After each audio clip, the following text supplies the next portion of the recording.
All right, today I'm going to address some concerns that were in my comments.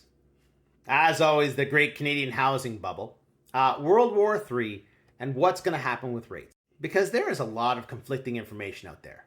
So I'm going to clear it up for you. Let's start with the great Canadian housing bubble. Doesn't exist. Ain't happening. But AJ, the prices are just so high. What are you talking about? It's overvalued. As I've been saying for 2 years now, go look into fiat currency. That's what's happening. That's why the values are so high. Second, despite what's happening with immigration, as long as we're a destination location, like Dubai, we're going to have demand for real estate. Third, the idea that there's a supply problem, that's bullshit. There is a supply problem in rentals. But at the same time, we have empty residential property. There's a bunch of empty condos in Toronto. Connect the dots, folks. We've handed over the rental market to the small landlord. And the small landlord right now is saying, fuck that shit. Across this country, especially in Ontario, we've created a situation where prices will stagnate or slowly increase. It'll be driven by increases in rent. And that's not going to change unless we change our rental laws. And surprise, surprise, we're not changing our rental laws. All right, fixed rates. Oh my God, they're going up. No, they're not. Speak to your mortgage broker. There's a mortgage war happening. I've heard one comment that this dictates the rates to the Bank of Canada.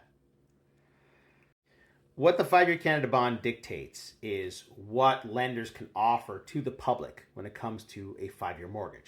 Here's how it works. The difference between the bond price and what you're paying your lender, that's the profit margin. Many lenders are willing to reduce that profit margin to get your business. So in many cases, 5-year fixed rates are coming down even though the bond is creeping up. And with everything, zoom out. This is the 1 year, okay?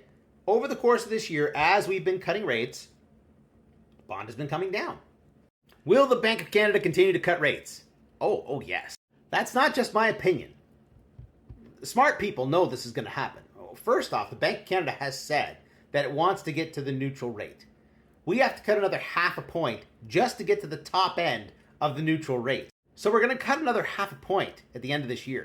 And then the Bank of Canada has to cut another full point to get to the bottom end of the neutral rate. And we need to get there very fast because our economy is suffering. And again, we're an oil producing nation, right? The price of oil is kind of low. It's not where it was a few years ago. So we need to stimulate other parts of the economy. CIBC expects the BOC to bring the rate down to 2.25% by mid-2025. Now, the government has announced a tax holiday. It's going to send out some stimulus checks. And everyone's like, oh, that means rates are going to go back up. No! Again, from CIBC, the federal government's proposed GST reprieve and spring rebate checks are not material enough to alter the projections. We have an entire generation of people that are underemployed. Do you think a GST reprieve and a check in the spring is going to change that?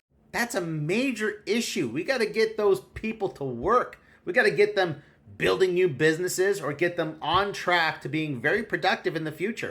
All right, lastly, everyone's freaking out about World War III. It ain't happening. It's Russian propaganda. Ignore it. Remember this? From about a year ago? The Wagner Group chief says his mercenaries will halt their march on Moscow. To recap, the Russians were using the Wagner Group in Ukraine because Russian troops are kind of And the Wagner Group got upset at Russia, so they decided to stop their offensive in Ukraine, turn around, and march on Moscow. And they did so unabated. The Russian army could do nothing. People along the way welcomed them. That's the reality.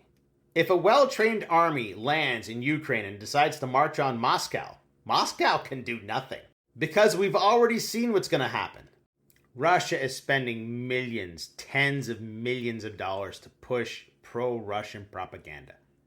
Ignore it. Russia has issues right now. And the last thing they want is World War III.